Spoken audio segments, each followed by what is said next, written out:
안녕하세요. 오늘도 사연살롱을 찾아주셔서 감사합니다. 딸 하나 키우고 있는 40대 초반의 돌싱녀예요.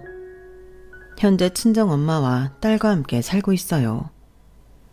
저와 친정을 엄청나게 무시했던 말썽꾸러기 남편과는 쿨하게 이혼해버렸어요.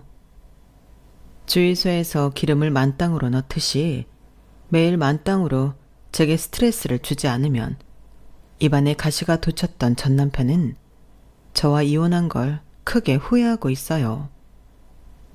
본인 사정이 시궁창이 되고 나니 와이프인절 시궁창 버러지 취급했던 지난날이 후회가 되는지 자꾸 연락하더군요. 역시나 쿨하게 씹어졌죠. 전 남편은 참으로 찌질한 인간이었어요. 전형적으로 강자에게 비굴하고 약자에게만 으르렁대는 스타일이었죠. 지네 부모님들이 공무원이어서 연금 타면서 편하게 생활한다며 시골에서 농사 짓는 우리 친정엄마를 그렇게 무시했어요. 저희 엄마는 진짜 입이 무거운 스타일이에요. 말수가 적다 보니 겉으로는 좀 무뚝뚝해 보여도 속은 진국인 분이죠. 마음도 정말 따뜻하고요. 엄마는 딸인 저에게까지 본인이 살아온 세월에 대해 가타부타 별 얘기를 안 하셨어요. 저와 엄마는 피치 못할 사정으로 오랫동안 떨어져 살아야 했거든요. 그 세월들이 참 억울하고 분통했을 법도 한데 그저 긍정적인 얘기만 꺼내려 하셨죠. 이번 기회를 통해 친정엄마가 숨기고 계셨던 과거에 대해 알고 나니 엄마가 측은하면서도 한편으론 참 대단하게 느껴졌어요. 아직 40대밖에 안 된 저와 전 남편에게 대체 무슨 일이 있었던 건지, 그리고 친정엄마의 비밀은 무엇인지 궁금하시죠? 사연살롱 여러분께 한번 풀어놔 볼게요. 끝까지 들어주시고 이런 남편과 이혼한 게 잘한 일인지 아닌지 판단해 주시겠어요? 엄마와는 위에서 말씀드렸듯이 꽤 오랜 시간 떨어져 있다가 20대가 돼서야 다시 만날 수 있었어요. 아빠가 저와 엄마가 만나는 것을 필사적으로 막아왔거든요. 제가 엄마를 만나면 마치 엄마가 절 뺏어가 버릴 것 같았대요. 어린 나이였지만 두 분이 이혼한 건 알고 있었어요. 그런데 제가 엄마를 만나는 걸 방해하는 건 이해할 수 없었어요. 아빠가 제게 그렇게 잘해주지도 않았거든요. 그렇게 끔찍하게 생각해주지도 않는 딸을 왜 꽁꽁 숨겨두려 했는지. 그땐 전혀 몰랐지만 나이 들고 조금이나마 알 수 있었어요. 절 인질처럼 붙들어 두고 있어야 엄마가 본인에게 다시 돌아올 거라고 생각했나 봐요. 그럼 처음부터 엄마와 저에게 잘해줄 것이지. 아빤 정말 알 수 없는 양반이었죠. 그때 당시엔 고등학교만 나와도 취업이 잘 되던 시절이어서 아빠도 상고 졸업 후 바로 취직을 했어요. 하지만 남 밑에서 자존심 구겨가며 일하는 걸 천성적으로 못하던 아빠는 1년도 못 채운 채 퇴사를 밥 먹듯이 하더군요.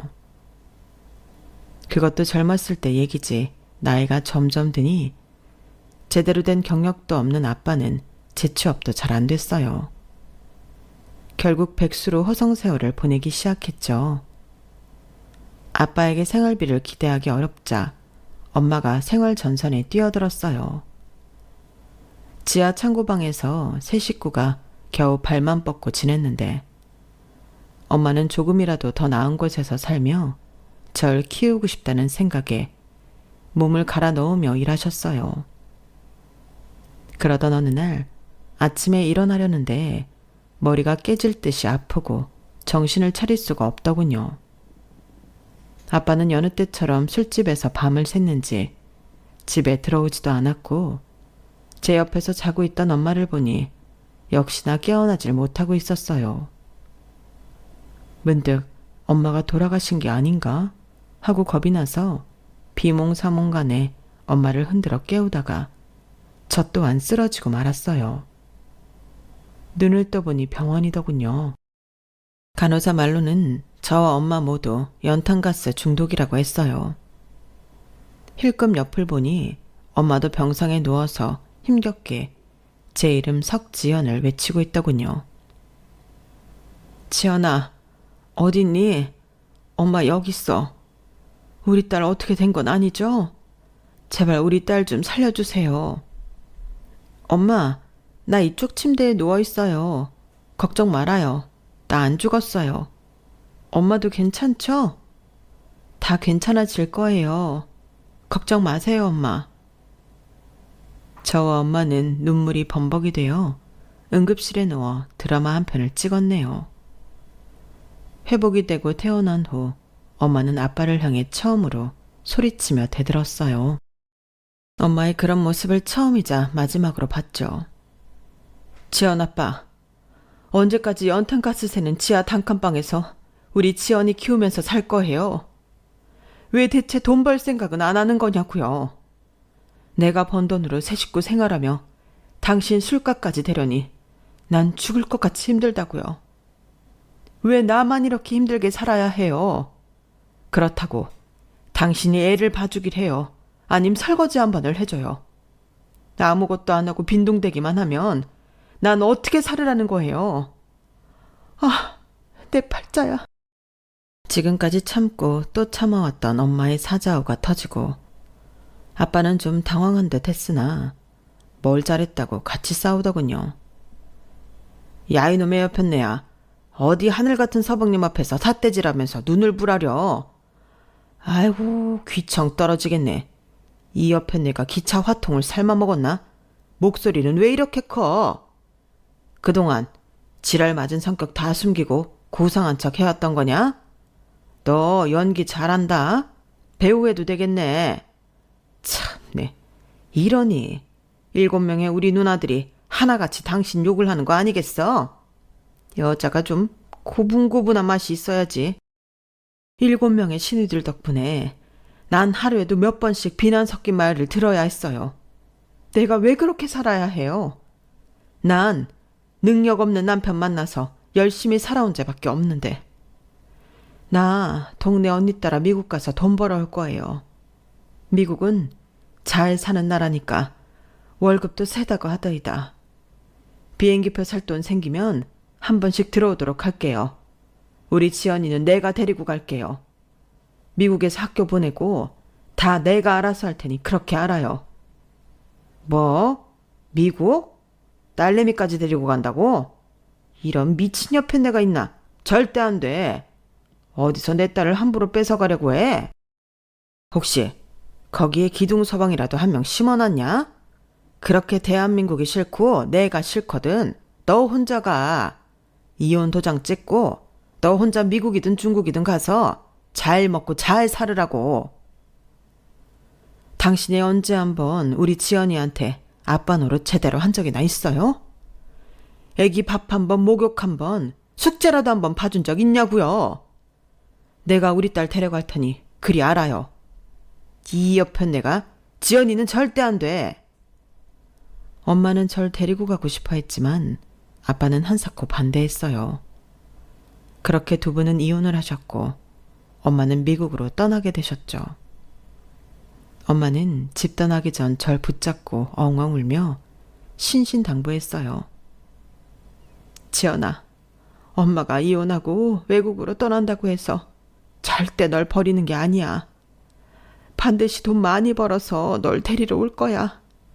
조금만 기다려줘. 정말 미안하다 우리 딸. 아빠는 엄마가 미국으로 가자마자 계모를 한 명 데려오더군요. 이 모든 환경의 변화가 절 너무 혼란스럽게 만들었어요. 계모에게는 중학생 정도 되는 아들이 있었죠. 그 모자는 절 마치 투명인간 취급했어요. 아빠는 천성이 그러한지라 새장가를 들고도 가정에 충실하지 못했기에 집에 잘 들어오지도 않았어요.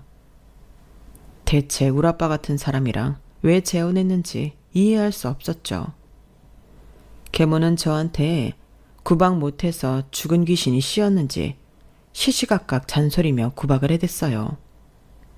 야, 뭔 놈의 목욕을 그리 자주 하는 거야. 물값 아까우니까 일주일에 한 번만 씻어라. 그리고 무슨 여자애가 새끼 다 먹으려 해. 살찌니까 하루 한 끼만 먹도록 해. 처음엔 어리둥절해 있다가 나중엔 이판사판으로 저도 계모한테 대들었어요. 아줌마가 뭔데 나한테 이래라 저래라 해요. 내가 싫으면 관심 끄세요. 아니 조그만 년이 싸가지 없긴. 아 재수없어. 전 미국 간 엄마로부터의 소식만을 애타게 기다렸으나 아빠가 중간에서 회방을 놓았는지 소식은 저에게까지 전해지지 않았어요. 급기야 아빠는 엄마에게 말하지도 않은 채 이사를 감행하더군요. 정말 이사 가기 싫었지만 아직 미성년자였으니 어쩔 수 없이 따라가야 했죠. 빨리 어른이 되고 싶은 맘밖엔 없었어요.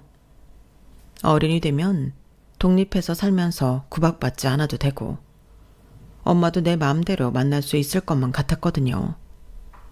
아빠와 계모는 그리 사이가 좋지도 않았어요. 그날도 둘이 대판 싸우더군요. 내 이름도 좀 언급되는 것 같길래 자세히 들어봤죠. 지연 엄마가 미국에서 붙여온 돈 지연이 학비로 좀 쓰라고 줬더니 당신 아들 이태리 성악 유학 보내는 걸로 홀랑 다 써버리면 어떡해? 여보, 당신 아들이라뇨. 지금 네 자식 내 자식 편가르게 하는 거예요? 당신 전처가 보낸 돈이든 아니든 공통의 생활비이니 급한 대로 쓴 거죠. 될 놈을 밀어줘야지. 저런 멍청한 딸내미 뭐가 좋다고 끼고 돌아요? 뭐? 멍청한 딸내미? 당신 말 그렇게 함부로 해도 되는 거야? 내가 당신 아들을 그렇게 표현하면 기분이 어떻겠어? 말 가려서 하라고. 전 우리 엄마가 준 돈이고 나발이고 아직도 연락을 꾸준히 하고 있다는 것에 기뻤어요.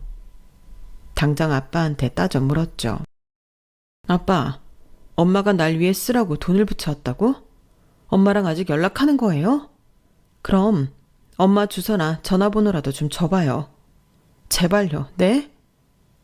아빠는 단호히 거절했어요. 절대 안 돼. 네 엄마는 죽은 사람이라고 생각하고 살아라.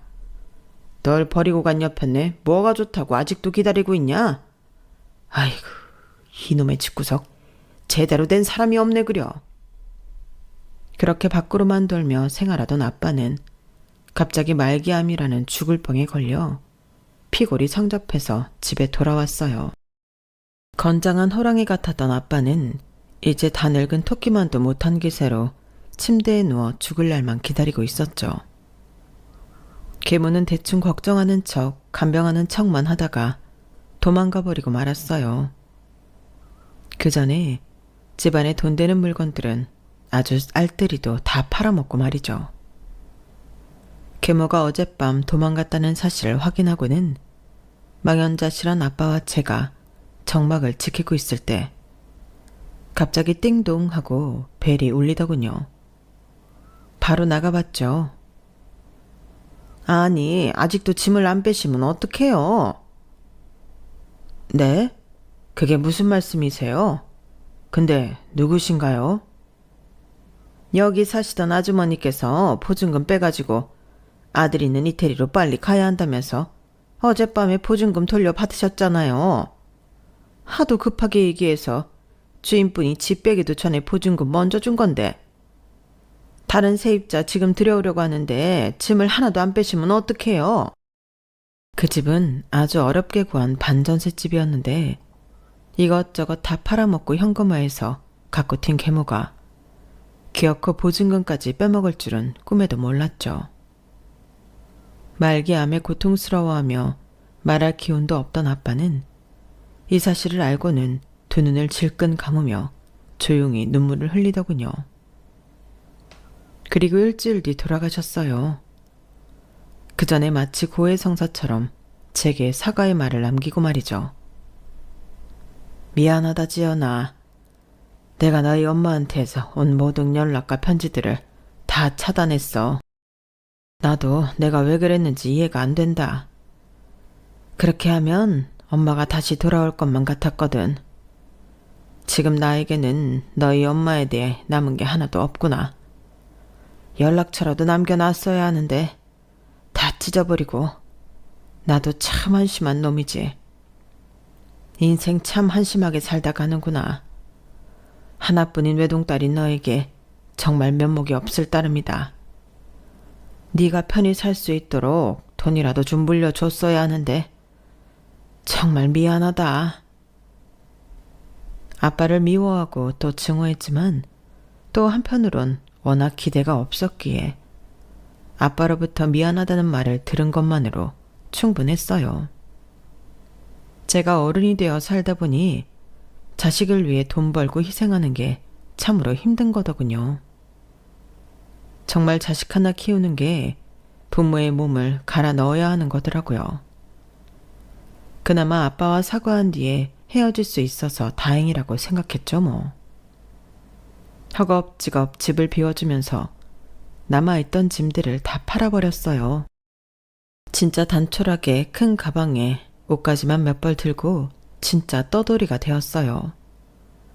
아직 고등학생이었기에 학업을 이어나가야 했지만 집도 절도 없는 제가 학교를 다니기란 쉬운 일이 아니었어요. 모든 게 다 싫어서 학교도 자퇴하고 알바만으로 하루하루 연명했어요. 저에게 무려 7명의 고모들이 있었는데 그녀들은 제게 우리 엄마 욕을 할 때만 정말 적극적이었어요. 제가 아직 미성년자의 나이로 홀로 되었을 때 손을 뻗어주는 고모들은 단 한 명도 없었죠. 정말 남보다 못하더군요. 처음엔 독한 염색약을 쓰는 청바지 공장에 취직했어요. 야근에 잔업까지 하니 벌 수 있는 돈은 제 기준으로 많았지만 일은 무진장 힘들었어요. 이대로 공장에서 계속 일할 수는 없다는 생각이 들어 주경야독하기 시작했죠. 검정고시를 통과하고 사이버 대학에 다니며 학사까지 취득할 수 있었어요.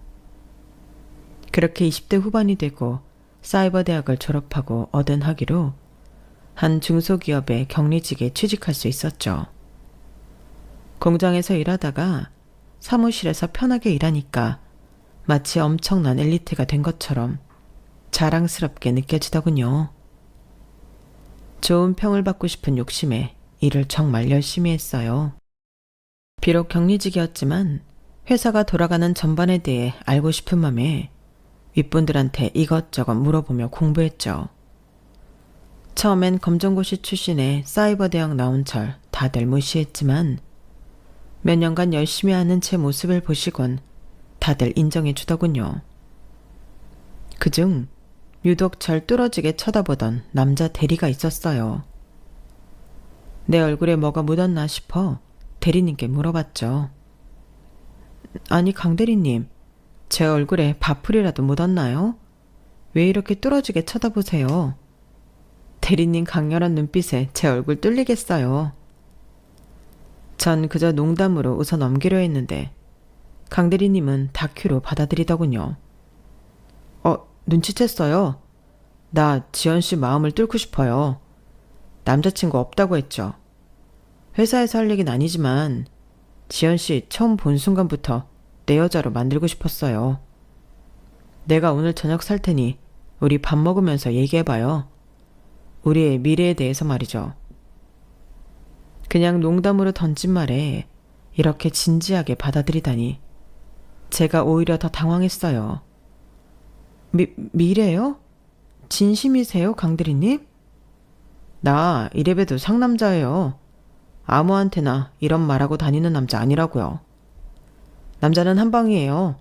무조건 직진이라고요. 내가 그 한 방을 보여줄게요. 우린 사귀고 결혼까지 하게 될 테니 두고 봐요.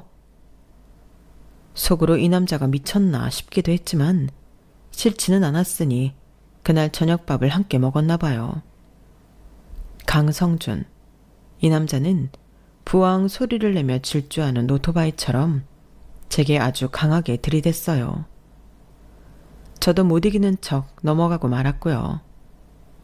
그렇게 사내 연애가 시작됐는데 데이트가 어찌나 재밌던지 이래서 사람들이 연애를 하는구나 하고 새삼 느꼈어요. 그동안은 삶에 치여 연애고 뭐고 하루 벌어 하루 먹을 거 사는 걸로 만족하며 살았는데 남친과의 연애는 정말 신세계였죠.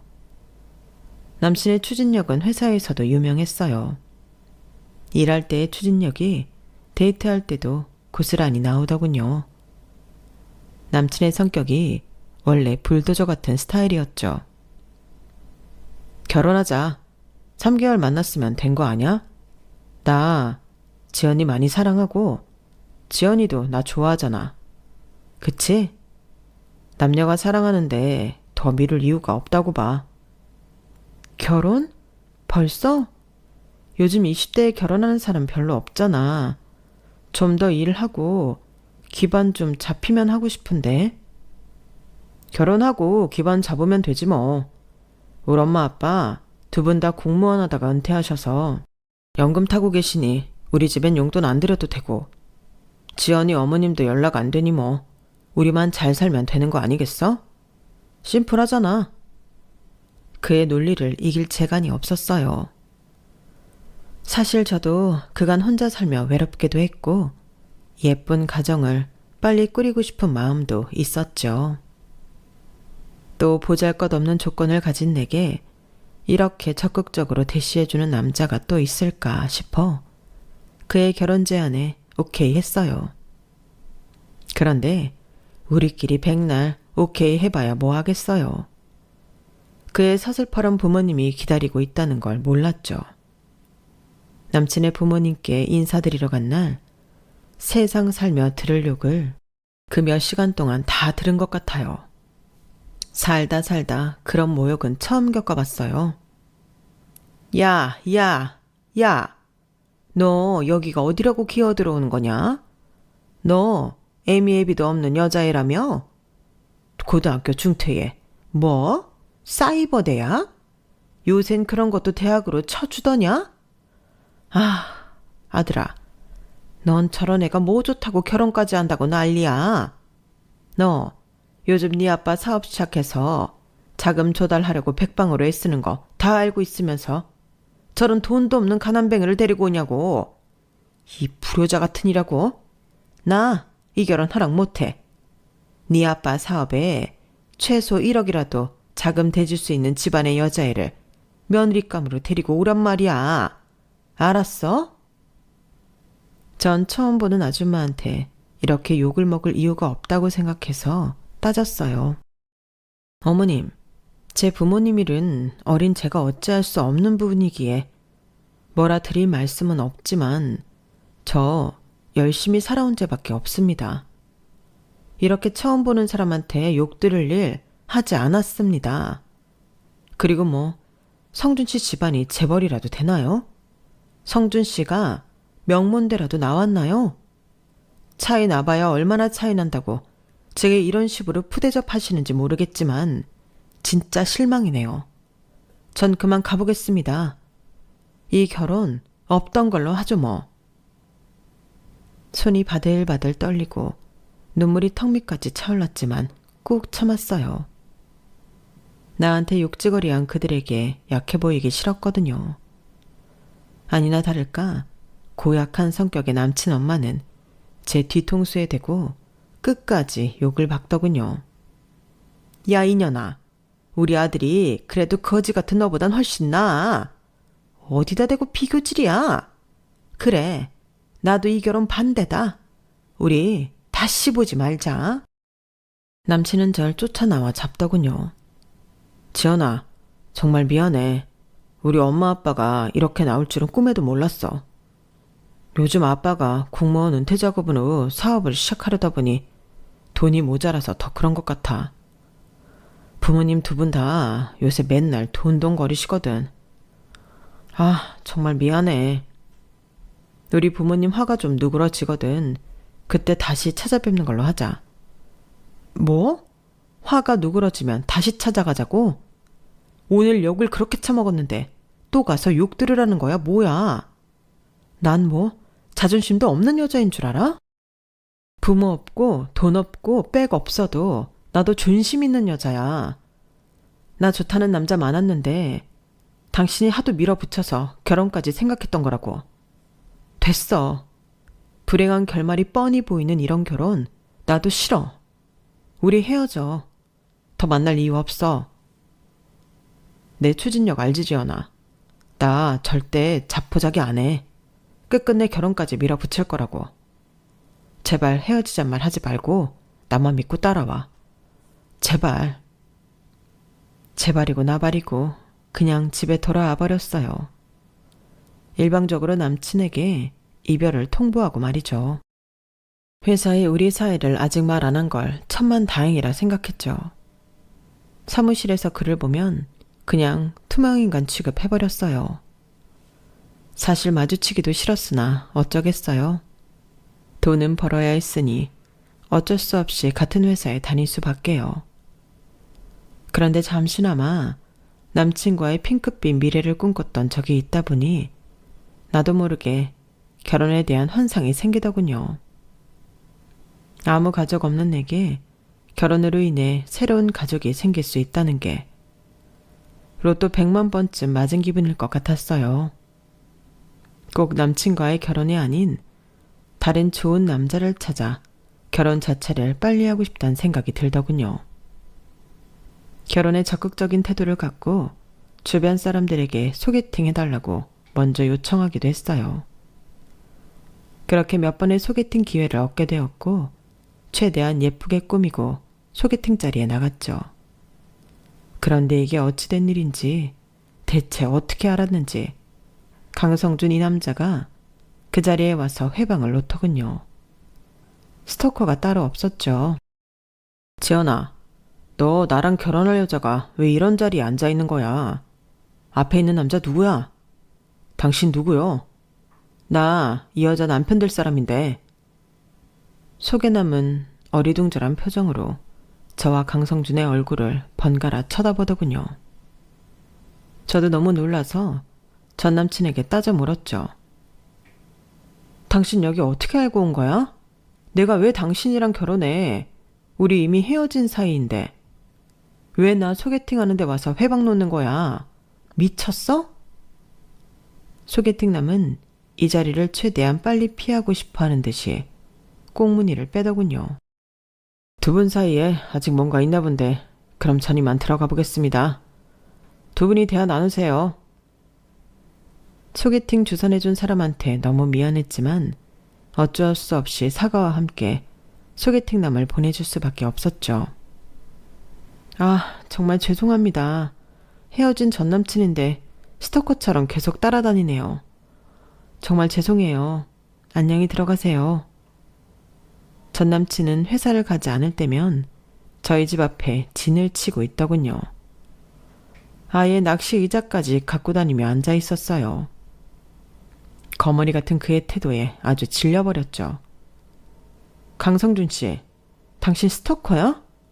계속 이러면 경찰에 신고해버릴 거야. 신고해. 난 지연이를 지구 끝까지 쫓아갈 거야. 난 내가 계획한 건 다 이뤄내는 사람이라고. 그렇지 않으면 내가 자존심이 상해서 말이야. 그만큼 당신을 사랑해서 이러는 거야. 꼭 내 여자로 만들고 말 거야. 그와의 재회를 계속 거부하자 이젠 회사에 다 알려버리는 작전을 쓰더군요. 회사 동료들이 다 제게 와서 결혼 축하를 하더라고요. 참네. 지금 생각해도 어이가 없네요. 지연씨, 강성준 씨랑 언제 그렇고 그런 사이였어? 결혼 축하해요. 그리고 임신까지 했다며? 이렇게 일을 열심히 해도 몸 괜찮겠어요?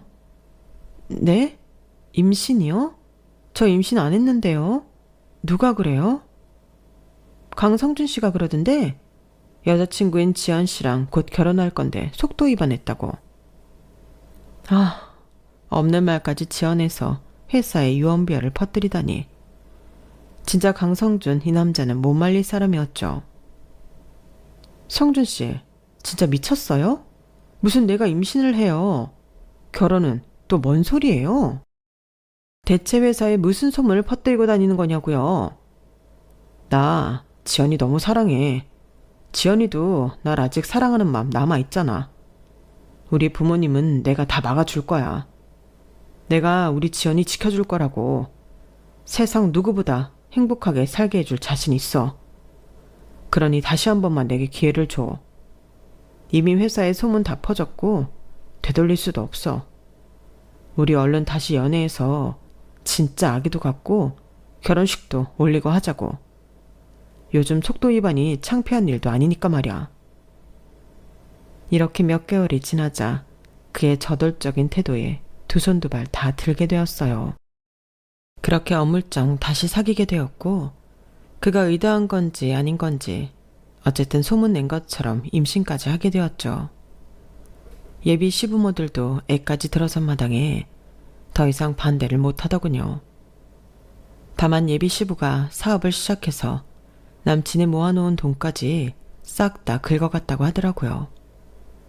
어쩔 수 없이 시댁에 합가하여 신혼을 시작하기로 했죠. 제가 자존심 세고 따질 거 잘 따지는 성격이기에 시모 따위 무섭지 않았어요. 남편이 잘 막아준다고도 했으니 남편을 믿고 시집살이를 쉽게 본 것도 있었죠. 그런데 제가 생각했던 것보다 시부모는 훨씬 강력한 악당이었어요.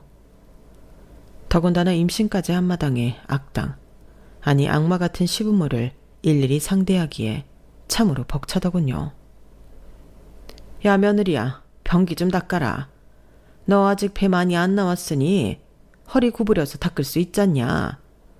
난 디스크가 있어서 허리 못 구부리니 네가 좀 닦아. 아우 어머님, 저 주말 내내 집안 대청소하느라 너무 힘들어요.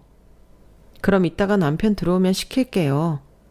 고등학교 동창들 만나러 갔으니 곧 돌아올 거예요. 야, 내 귀한 아들을 변기 닦으라고 시키라고? 절대 안 돼. 네가 해. 여기 소리 쓰니까 이걸로 박박 닦아. 어머님, 저는 어머님이 귀한 아들의 자손을 잉태한 사람입니다. 이 뱃속의 손주는 소중하지 않으신가요? 저도 누군가의 귀한 자식이었어요. 왜 맨날 저만 허드렛 일 다 해야 하나요? 제가 이 집 파출부로 들어온 줄 아세요? 자꾸 이렇게 시키실 거면 저희 그냥 나가서 원룸에서 월세로 살게요. 맨날 이런 식으로 시모랑 싸워댔어요. 시모는 절 구박하고 집안일 시키지 못해서 안달나 했고, 절 지켜준다던 남편은 밖으로만 돌더군요. 남편과도 싸움이 잦을 수밖에 없었죠. 게다가 시부모와 남편 돈까지 싹 다 긁어퍼부은 시부의 사업이 잘 안 풀리는 바람에 시댁 식구들은 맨날 돈 구할 때만 찾고 있었어요. 그런 난리통에 전 예쁜 딸 사랑이를 낳았어요. 아기 낳고 휴직한 지 3개월 후 시모가 제게 강력하게 요청하더군요. 야, 너 우리 집 지금 상황이 어떻게 돌아가는 줄 알고 있지? 네가 애 낳고 휴직하고 이렇게 집에서 팽팽 놀고 있을 때가 아니다. 3개월 쉬었으면 됐다. 회사 다시 복직해서 돈 벌어라. 어머님, 지금 애 낳고 저 혼자 독박 육아하고 있는데 제가 집에서 팽팽 노는 걸로 보이세요? 그렇게 돈이 궁하면 어머님께서 시장에서 알바라도 하세요. 시장에서 친한 상인들하고 맨날 수다 떨고 노시잖아요. 어머님께서 애 한 번 안아준 적 있으세요? 이유식 한 번 만들어주신 적 있으시냐고요. 정말 너무하세요. 애 낳고 조리도 못하고 집안 일까지 하느라 전 몸 여기저기가 완전히 망가지고 있다고요. 시모의 말이 너무 서러워서 눈물이 펑펑 났어요. 시모 앞에선 약해 보이기 싫어서 눈물을 안 흘리려 했는데 내 편을 들어줄 사람은 이 세상에 아무도 없다고 생각하니 제 자신이 너무 가엾더라고요. 저는 계속되는 남편과 시부모의 채근에 못 이기고 아기 낳고 5개월 정도 되는 달부터 다시 복직하여 일을 시작했어요. 아직 피덩이 같은 아이를 어린이집에 맡기고 말이죠. 그렇게 모든 생활이 다 치여 영혼 없이 회사를 다니고 있는데 회사 1층 로비에서 누군가와 쾅 하고 부딪혔어요. 어떤 나이든 아줌마였는데 일단 사과부터 했죠. 어머, 죄송합니다. 괜찮으세요? 제가 딴 생각하고 가다가 어깨를 부딪혀버렸네요. 아니요, 괜찮아요. 근데 성함이 석지연 씨예요? 우리 회사에서는 이름표를 항상 부착하고 다녀야 해서 그 여자분은 내 이름표를 확인했나 보더군요. 네, 맞아요, 제 이름. 그 아줌마는 천천히 제 얼굴을 훑더니 제 팔을 덥석 잡고는 눈물이 그렁그렁하며 다시 붙잡더군요. 진짜 석지연이에요? 우리 지연이 어렸을 때랑 똑같네. 너 지연이 맞니? 우리 지연이야. 내 딸 지연이 맞지? 갑자기 날 보며 울음을 터뜨리는 그 아줌마의 얼굴을 찬찬히 봤더니 아주 어릴 적 헤어졌던 내 엄마의 얼굴이 보이더군요. 흰머리에 다 늙어버린 엄마였지만 진짜 우리 엄마가 맞았어요. 엄마, 우리 엄마 맞죠? 미국으로 갔었던 엄마 맞는 거죠? 엄마, 왜 이제야 나타난 거예요? 내가 엄마 얼마나 보고 싶었는데. 저희 모녀는 그 자리에 주저앉아 부둥켜 안고는 엄청 울었어요. 그동안 엄마 아빠 없이 힘들게 살아온 내 인생이 주마등처럼 지나가더군요. 그래도 열심히 살아왔기에 이렇게 엄마를 다시 만날 수 있는 행운을 거머쥐게 됐구나. 하늘에 감사하고 또 감사했죠. 전 일단 회사에 대충 말씀드리고 그날 반차를 내고 1층 카페에 앉아 엄마와 이야기를 나누었어요. 그동안 살아온 얘기를 속사포처럼 다 쏟아냈죠. 엄마도 마찬가지였어요. 단 몇 시간 내에 우리는 그동안 살아온 인생을 다 공유할 수 있었어요. 엄마가 미국에서 네 아빠를 통해서 우리 딸한테 연락하려고 무진 애를 썼는데 중간에서 다 차단하더구나. 돈도 많이 보냈는데 그 피 같은 돈을 계모가 자기 아들한테 다 썼다고. 다 엄마 탓이다. 다 모자란 내 탓이야. 널 어떻게든 미국으로 데려갔어야 하는데 네 아빠가 널 절대 안 주는 바람에 이런 사단이 났구나. 아빠와 연락이 완전히 끊기고 널 찾을 길이 없어. 엄마가 얼마나 애가 탔는지 몰라. 지금이라도 만나서 천만 다행이다. 엄마는 미국에서 돌아와 시골에 자리를 잡고 농사 지으며 사신다고 했어요. 미국에서 재혼을 하셨었는데 새아버지가 돌아가시는 바람에 유산으로 받은 돈이 조금 있다고 하시더군요. 엄마는 현재 제 상황을 들으시고는 시댁에서 분가하라고 하셨어요. 엄마에게 있는 돈과 대출받아서 자금을 보태주신다고 하더군요. 전 한사코 거절했죠. 시골에서 농사 지으며 사신다는 걸 보니 엄마도 그리 돈이 많은 것 같진 않았거든요. 엄마, 엄마도 노후 대비하셔야지. 새아버지한테 받은 유산을 왜 저한테 다 주세요? 그냥 갖고 계세요. 아니야. 귀한 우리 딸이 시댁에서 왜 시집살이 하며 스트레스 받아야 해. 엄마가 지금까지 못해준 거 다 해주고 싶어. 그래야 내가 나중에 죽을 때 눈 감을 수 있을 것 같아. 엄마의 죄책감을 조금이라도 덜어주겠니? 염치 없지만 친정엄마의 도움으로 21평짜리 전셋집을 마련할 수 있었고 남편도 돈 받을 때는 좋아하더군요. 야호, 우리도 드디어 아파트 살게 됐다. 근데 장모님 돈 조금 더 없으시대? 21평 너무 좁다. 그리고 장모님이 이 돈이 전 재산이라며 앞으로 우리가 생활비 들어야 하는 거 아니야? 그럼 좀 그런데? 뭐가 좀 그래. 그리고 몇 억을 보태주셨는데 엎드려 감사를 드려도 모자를 파네. 좁아? 당신 제정신이야? 사람이 염치가 있어야지. 아니, 당신 어렸을 때 육아 안 하고 미국 가셨잖아. 그 값을 지금 하는 거지 뭐. 뚫린 입이라고 아무 말이나 하지 말어. 아, 속 터져. 저런 사람을 남편이라고. 진짜 남편과 대화를 나누면 속이 터졌어요. 집에서도 지겨운데 같은 중소기업에 다녔으니 회사에서도 늘 같은 사무실에서 일해야 했죠. 그런데 어느 날 회사의 사장님이 절 잠시 보자고 하시더군요. 전 혹시 잘리는 건 아닌지 긴장되는 마음으로 사장실로 향했죠. 어서 오세요, 석주현님. 반가워요. 여기 앉으세요. 사장님, 그냥 편하게 불러주세요. 그럼 석 대리님이라고 부를게요. 대리님께서 이 회사에서 굉장히 야무지게 일처리 잘하고 계신 거 다 알고 있어요. 주변 동료들의 평도 좋더라고요.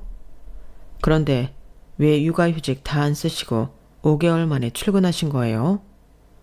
혹시 경제적인 이유 때문이라면 제가 육아휴직 다 쓰실 동안 월급 그대로 드릴 테니 아기 키우며 좀 더 쉬세요. 네? 정말요? 저도 솔직히 아기 1년은 키우고 싶은 마음이 있었는데 현재 시댁 상황이 안 좋아서 돈을 한 푼이라도 더 벌어야 해서 출근한 거였어요. 사장님께서 그렇게 배려해 주시면 저야 너무 감사하죠. 정말 감사드립니다, 사장님. 작은 중소기업이었지만 직원 복지는 좋은 곳이라 천만 다행이었어요. 사장님 욕하는 직원들이 한 명도 없을 정도로 인간적으로도 참 좋은 분이었죠. 그렇게 사장님의 배려로 1년 육아휴직을 꽉 채워서 아이를 볼 수 있었어요. 최소한 저 뗄 때까지 우리 딸을 내 품에서 키울 수 있음에 감사했죠. 친정엄마 덕분에 전셋집이지만 분가도 하여 시부모들 얼굴을 안 보고 살 수 있어서 세상 편하더군요. 친정엄마와 영상통화도 매일 할 정도로 가깝게 지냈어요. 영상으로나마 엄마 얼굴을 보며 미주알 고주알 있었던 일들을 다 말했죠. 모든 게 다 평온하다고 생각할 때쯤 제게 아주 불행한 사건이 벌어지고 말았어요. 갑자기 사타구니 쪽 피부가 벌겋게 되면서 따갑고 가렵고 진물이 나길래 병원에 가봤어요. 그랬더니 성병 초기 증상이라 하더군요. 의사는 다행히 초기라서 완치 가능하다고 했죠. 하지만 초기고 나발이고 저한테는 엄청난 사건이었어요.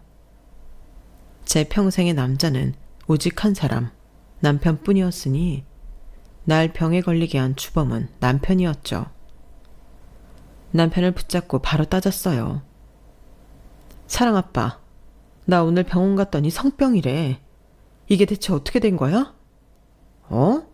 그게 무슨 말이야? 나 맨날 회사 집 하는 거 몰라서 그래?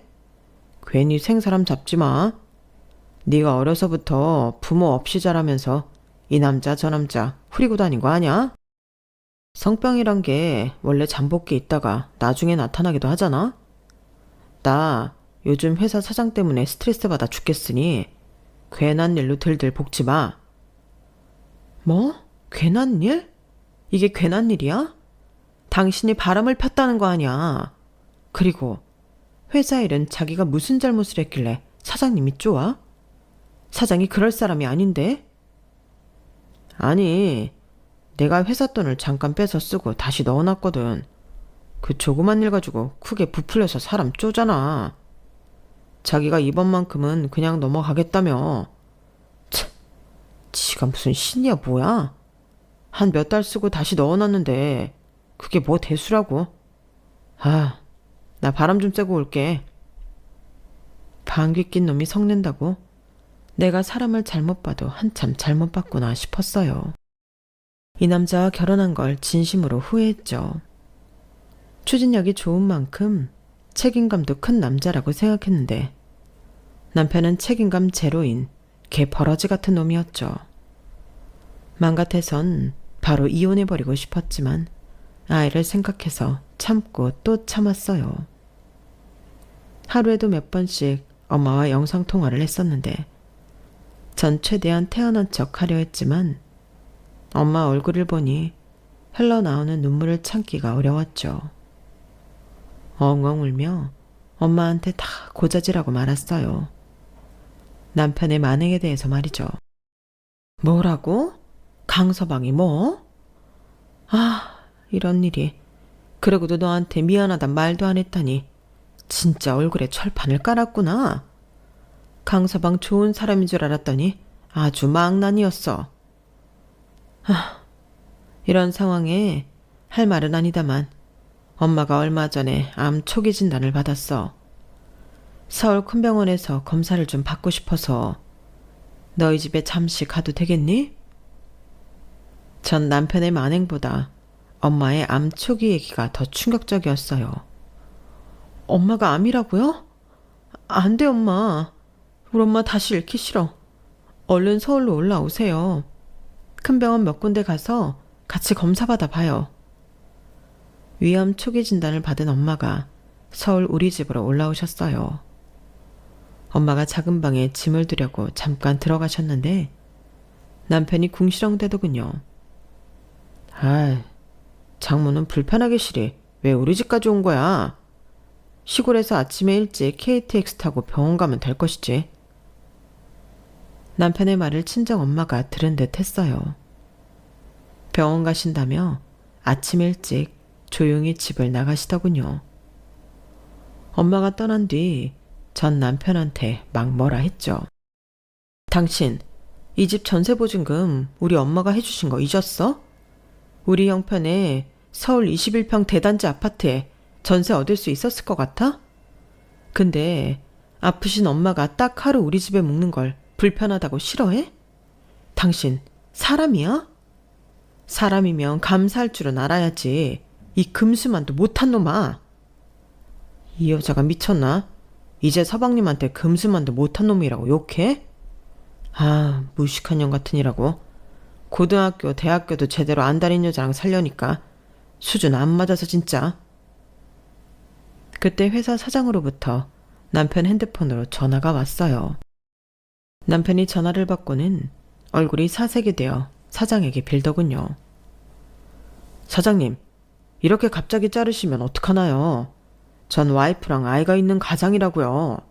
이 나이에 제가 어디 가서 다른 곳에 취업하겠습니까? 한 번만 용서해 주시면 안 될까요? 이제 회사 돈에 손 절대 안 댈게요. 네? 사장님, 절 좀 살려주세요. 사장은 전화를 일방적으로 딱 끊어버렸고 남편은 그 큰 덩치에 아이처럼 엉엉 울더군요. 자기야, 사장이 날 횡령죄로 경찰에 신고한대. 나 전과라도 생기면 이제 취업 끝인데 어떡해. 그때 친정 엄마로부터 제게 전화가 왔어요. 지연아, 잘 들어. 그런 인성의 남편하고 시댁 스트레스까지 감당하며 살 필요 없다. 네가 이혼하고 싶거든 이혼해. 엄마가 지금까지 숨겨왔는데 네가 다니는 회사의 사장이 엄마가 미국에서 재혼한 새아버지의 아들이야. 엄마의 의붓 아들이라고. 그동안 네 남편이 회사 돈 갖고 장난친 거 아들이 당장 경찰에 신고한다는 걸 내가 막았는데 그냥 경찰에 신고하고 해고하라고 했어. 그 집도 엄마 돈으로 얻은 전셋집이니 네 남편 쫓아버리고 너랑 아기랑 둘이 살아. 엄마도 시골 생활 정리하고 서울에서 병원 다니며 살려고 해. 엄마가 최대한 회복하면 네 아이 봐줄 테니 회사 편하게 다니며 아기 키우며 살아. 그렇게 단호한 엄마의 목소리는 처음 들었어요. 친정엄마 말대로 남편을 당장 집에서 쫓아내려 했는데 저보다 경찰이 먼저 와서 데려가더군요. 남편은 현재 형사재판을 받고 있는 신세예요. 이제 전 남편이네요. 이혼했으니까요. 알고 보니 엄마의 의붓 아들이었던 사장님은 절 친여동생 마냥 잘 챙겨주시더군요. 21평 아파트면 너무 좁아서 아이와 살기 힘들 텐데 제 명의로 된 강남의 40평대 아파트 있으니 그곳에서 사세요.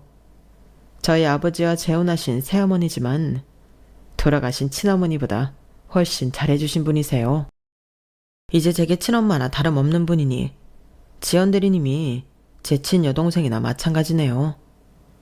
어머니께 서울 와서 함께 살자고 그렇게 말씀드려도 싫다고 거절하셨는데 이젠 강남 한 동네에서 살면서 제가 챙겨드리려고 해요. 어머니 위암 수술 잘 돼서 너무 다행이에요. 그리고 혹시 돈 필요하면 언제든지 말씀하세요. 우린 가족이니까. 오빠가 여동생 챙기는 건 당연하잖아요. 졸지에 회사 사장님이 오라버니가 되어버렸네요. 오빠의 가족들과 으리으리한 강남집에서 가족 모임도 갖고 가깝게 지내고 있어요. 말만 그렇게 하신 줄 알았는데 그 후로 경제적으로 도움도 많이 주고 계시네요. 회사에서 일을 편하게 할 수 있는 건 당연한 거고요. 친정 엄마와 딸 사랑이와 함께 그 어느 때보다 평화롭게 지내고 있습니다. 전 시댁은 시부가 하려던 사업도 망하고 전 남편도 깜빵에 가는 바람에 바닥을 빌빌 기고 있네요. 인성이 바닥인 사람들이었으니 바닥을 기며 살든 말든 상관하기도 싫으네요. 다 자업자득이죠 뭐. 이제 우리 3대 모녀가 행복할 일만 남았네요. 지금까지 제 인생 가시밭길만 걸어왔으니 이제 좀 편한 길로 가보렵니다. 그동안 성실하게 열심히 살아왔으니 그럴 자격 있다고 생각하거든요. 열심히 사신 사연살롱 구독자분들 다들 복 받으셨으면 좋겠어요. 지금까지 저의 인생 이야기를 함께 해주셔서 진심으로 감사드립니다. 다들 복 받으세요. 여러분, 사연 댓글에 응원과 현명한 조언 부탁드려요. 좋아요와 구독은 저에게 큰 힘이 됩니다. 오늘도 좋은 일 가득하세요.